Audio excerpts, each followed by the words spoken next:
partnerships, they have to be sustainable, but they also need to adapt because situations change. So we want to create, we want to have a commitment to things, but we also want to give ourselves permission to be flexible if situations change it. Hi, this is Coach Joe Lucas, and welcome to the Magellan Network Show. My goal inside of this communication, this show, is to share with you my nearly 30 years of coaching some of the most successful financial advisors in North America. We're going to be talking about strategies, syntaxes. We're going to be bringing guests on from time to time, and I'm going to share with you what's working now. So think of this show as sort of like a little one-on-one kind of mini coaching cast, if you like, where we're going to be going in depth from time to time on strategies to help you grow your business, get more effective, become more efficient, find balance in your time management, grow your business, and quite frankly, whatever else is going on in the world today. So before we get to today's episode, I'd love for you to do a couple things for me. Number one, make sure that if you're watching this on YouTube, that you subscribe to our YouTube channel. If you're doing the audio, make sure that you give us a review on whether it's Spotify or Apple. We'd really appreciate that. And quite frankly, that does help. It does matter when you rate things and like things and subscribe to things. It helps us get the word out to more of the industry. And lastly, I have a very special gift for you. Go to MagellanNetwork.net, so one word, MagellanNetwork.net, and I have for you a complimentary membership, 100% gratis, where you can tap into about between 50 and 75 hours of masterclasses, forms, tools, templates, and strategies. So please go ahead and make sure you go ahead and get that claimed. Smash the like button and subscribe. And please go ahead and leave us a review on whatever podcasting platform you're on. And now, let's get to this week's episode. Hi, it's your coach, Joe Lucas, and welcome to this episode of the Magellan Network Show. This episode is a continuation from last week. Last week, we talked about the 10 things partners and partnerships do to sabotage themselves. This episode, what I want to do is share with you 10 powerful strategies to, number one, if you're thinking about forming a partnership in the financial advisor space, here are some 10 things you must do to give yourself the best opportunity of long-term success. And then if you're already in a partnership and it's okay, maybe slightly dysfunctional, or maybe it's a hot mess, these strategies can 100% turn it around for you. And the reason why I know that is these are the same strategies I use when I'm brought in a partner situation to either help formalize a partnership or to help, if you will, reshape a partnership, right? And I'm very excited to share a couple stories along the way of situations where I've gotten in there with two partners who were headed to divorce, got them reframed their relationship, how they see themselves, got them a common vision. Fast forward 5-6 years later, they're one of the fastest growing RAs in the country. And I can tell you stories upon stories upon stories. So, partnerships sound good. It's sexy. Everybody likes the idea, right? 1 + 1 = 4. And a lot of times they always look good on paper, but it's like getting married and now you're going to live with the person. Oh, this is a little bit different, right? So let me give you the top 10. There's a lot of them, but this is not going to become a 3-day training here. So let me kind of work through it. So the first thing, if you're thinking about putting a partnership together, is vision and values, right? I call it V squared. So what is the vision over the next 10 years, 3 years, 1 year? Like, are we seeing a common vision here? And I'll share a quick story. So one of my clients recently, one of my long-term personal clients came to me, and he had informed me that he was going to be partnering with a friend of his in the business. And kind of came out of left field a little bit because I know this guy really well. And they were going to go ahead and build this empire of advisors, right, around faith-based, which is great. The more he went into that, conversation around partnering, the more I felt he was getting uncomfortable. And I reminded him, I said, look, man, I've known you for 15 years. There's never been a conversation you and I had where you said to me, my vision is I want to build this massive organization with this massive responsibility, blah, blah, blah. You've always told me your ideal outcome is a very profitable ensemble practice with freedom, flexibility, quasi-lifestyle, and that's what you wanted. And now we're going to go off and build this giant thing. And he thought about it, and the next day he came to me and goes, thank you, because I'm going to have a talk with my future partner and tell him that he's going to be a non-future/former partner because our visions aren't aligned. And I saved him a massive mistake by doing it. It's easy to get seduced with the money and the power and the scale. And I don't care if it's 2 partners, 3 partners, or 10 partners, it doesn't matter. The vision, it can't be like, well, we're close enough. No. You've got to see the outcome 90% common. Okay? Otherwise, it's going to be a breakdown. And inside of that, the values, what's important, right? Is it growth upon all cost? Is it growth with high values? Is it growth with family first? Like, what are the values of the organization? What are the values you want to have as an organization, right? We have to align those core values. If they're not aligned, it's 100% guaranteed. It's just a matter of time before it becomes a little issue, which will grow into a big issue. So handle it now. And if you can't figure it out, guess what? You shouldn't partner. It's a great litmus test to determine whether or not that's something we want to do. Next, assessments, behavioral assessments. We're a big fan of DISC/trimetric. That's what we use. A lot of my clients use Colby. I think the combination of both is a no-brainer. Invest the time, invest the capital, go get all the stakeholders assessed, understand how they operate under the hood, what they're good at, what they're not good at, how they handle stress, how they handle pressure, so there's no surprises. Now, what we do here, we put all of the prospective partners through a multi-stage trimetric report that my team then puts them on like an organizational wheel, so we can see where the different people are, how they relate, potential conflicts in advance, and we can talk about them. And what's good about it is you can talk about them before, you can talk about fire prevention before the house is actually on fire. It's really a good thing. So that's the second thing we're always going to recommend is the styles matter. Communication styles matter. How people process information matters. Okay, second one. Third, paperwork, partnership, and or operating agreement. Sometimes they're in one document, sometimes they're 2 separate documents. Depends. I find if there's more than 2 partners, the partnership agreement tends to be its own agreement, and the operating agreement tends to be its own agreement. That's fine. Now, I'm not an attorney, so I got to put that in big quotes here.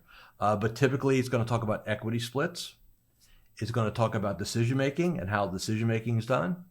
It's going to talk about if there's a conflict in that decision making, how that gets handled. Maybe it's through the attorney that you have, and they kind of have an outside vote, if you will. If somebody wants out, how they get out, right? How evaluation happens, stuff like that. If one partner were to die, if one partner would get divorced, like all those things need to be part of the partnership agreement, right?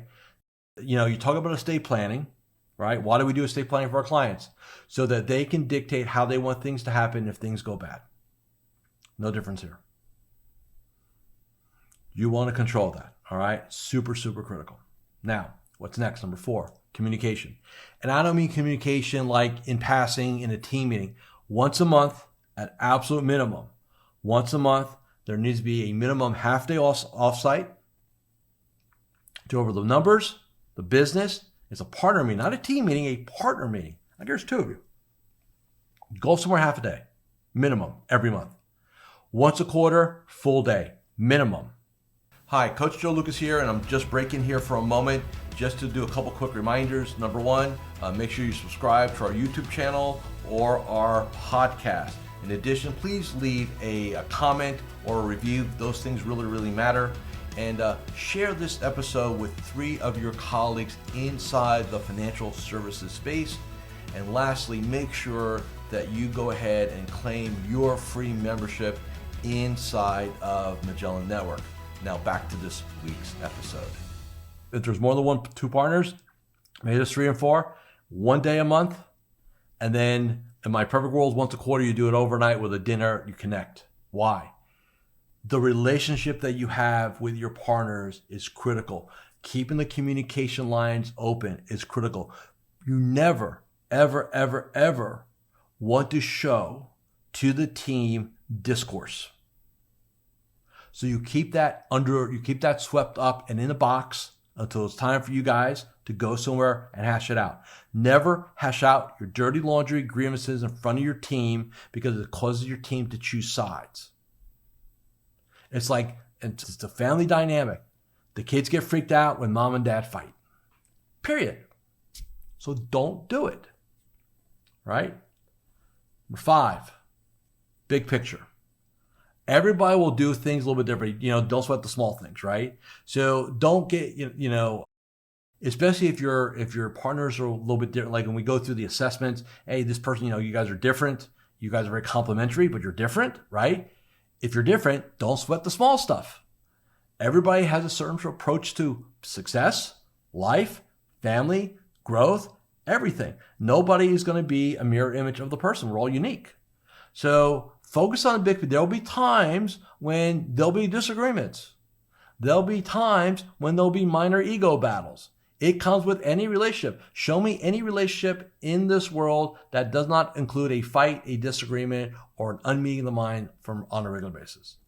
But it cannot then, so in other words, will your partnership catch fire from time to time? Yes, but you got to keep those fires small.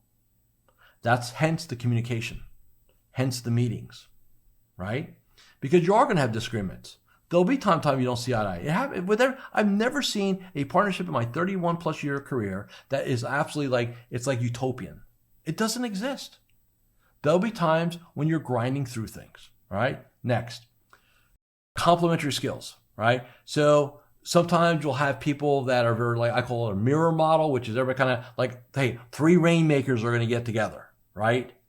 And we're going to be a partner. Hey, we're all 3 rainmakers. So what you don't do is say, well, hey, the least successful rainmaker, we're going to make you the ops person.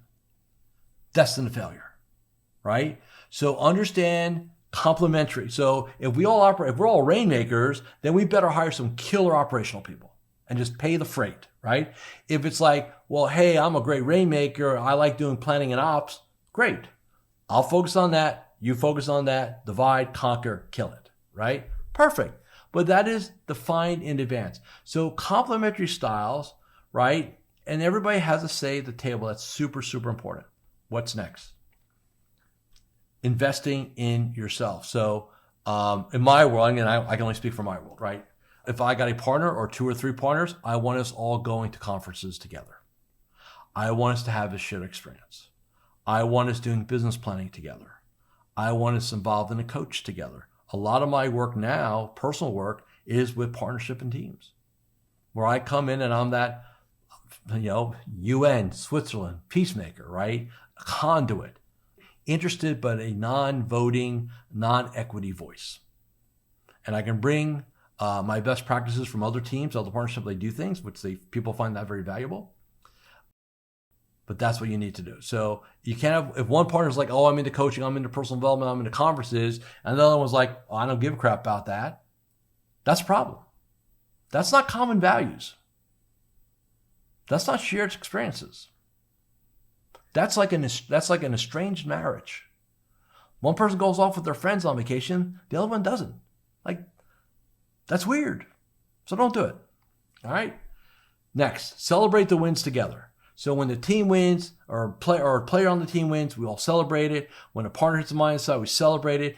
We tend to focus on the losses. We tend to pine about things that didn't go right. You got to have a celebratory culture. It doesn't mean you celebrate, every day. Although I've got clients that, hey, every time they get a new client, they kind of, hey, we got a new client today. We're going to buy lunch for everybody tomorrow. Or, hey, we had a super month this month. We're going to take the team out. Or in your partner meetings, right? So when you do that one day quarterly, you guys crushed it. Treat yourself to something. Maybe you turn it into overnight. Bring your spouses. Do a spa thing. Play some golf. Whatever. Don't be afraid to celebrate your wins and spend time with each other. Don't say, well, Joe, I spend all day with them in the office. I don't have smart time. That's the office personality. That is not their personality. You've got to know the person both in and out of the office. Super important. Number 9, strong team culture. I have the privilege of working with one of my personal clients. He leads a 78 advisor, 60 million top line revenue, $6 billion asset-based business. All the advisors are W-2. If you ask him what he does all day, coaching and culture. 2 things, coaching and culture. He doesn't really review, he doesn't see clients. He's not out there making like rainmaking. He's out there doing deals, of course. But if you ask him what he does, most of the time, working on the culture, reinforcing the culture, coaching, and that's his jam. So it's not just about the partners having a shared culture, shared vision, but they need to be able to transfer that. They need to be able to lead that to the rest of the team. And it's not, one partner's in charge of the staff. No.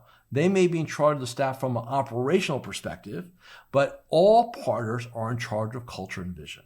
All, right? Do not abdicate that to one. And the last thing, number 10, vision, planning. You always need to have your strategic business plan. It's updated at least once, if not twice a year. All the partners, it's a living document. It's totally dealt with right throughout. You get excited by what you're going to do over the next 10, 3, 1 year. We do strategic planning around a 10-year window. Then we chunk it down to a 3-year window. Then we chunk it down to a 1-year window. And then we chunk it down to quarterlies. All right. But that's updated every year at minimum. So it's a living document. So always be just talking about, always talking about future goals, how you guys are feeling about things.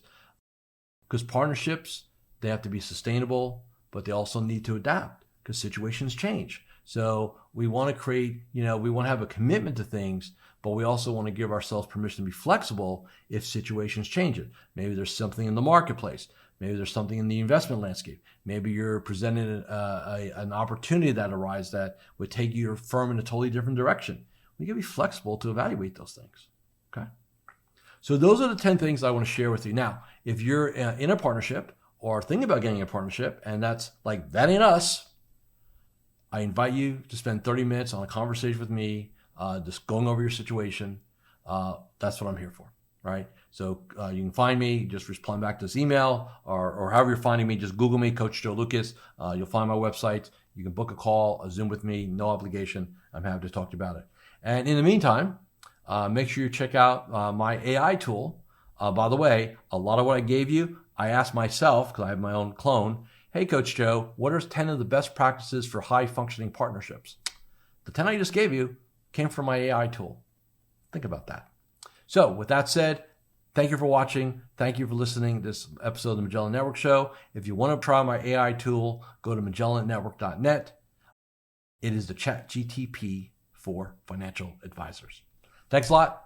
See you next Friday. Thank you for watching or listening to this episode of the Magellan Network Show. Hey, if any of this resonated with you, I invite you to come to MagellanNetwork.net, and we have a powerful group coaching community of like-minded advisors. Come in for a trial. You and I will have a one-on-one conversation. Let's see if I can help elevate your game, both personally and professionally.